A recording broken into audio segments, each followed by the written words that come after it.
नमस्कार, मी पत्रकार शंकर मारुती वायदंडे, रायगड सम्राट न्यूजचा संपादक. आतापर्यंत जी पत्रकारिता करत होतो त्याचबरोबर समाज सेवा करत होतो.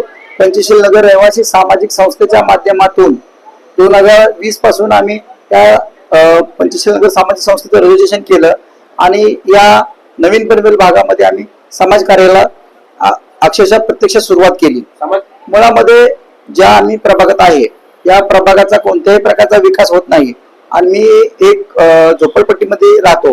झोपडपट्टीमध्ये कोणताही नगरसेवक गेल्या 40 वर्षामध्ये कोणत्याही नगरसेवकाने लक्ष दिलं नाही. झोपडपट्टीचा विकास करण्यासाठी त्यांनी लक्ष दिलं नाही. यामुळे मी या मुद्द्यावरती राजकारणात आलो. मला हे म्हणायचं आहे, या सत्ताधाऱ्यांची सत्ता पनवेल महानगरपालिकेवर होती. महाराष्ट्राचा विधिमंडळात आमदारकी आहे. पनवेलला 2 आमदार आहेत.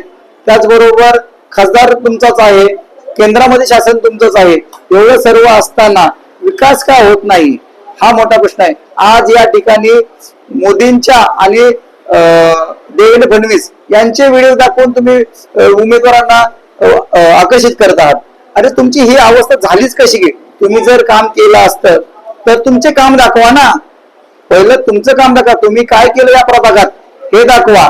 म्हणून मी सर्व सुज्ञ जनतेला विनंती करतो की वंचित बहुजन आघाडी या पक्षाच्या वतीने मी प्रभाग 17चा उमेदवार शंकर मारुती वायदंडे आपल्याला कळकळीची विनंती करतो की या इलेक्शन मध्ये तुम्ही विकू जाऊ नका, सुज्ञ व्हा आणि वंचित बहुजन आघाडीच्या प्रभाग क्रमांक 7चा अ उमेदवार आणि माझी निशाणी आहे गॅस सिलेंडर.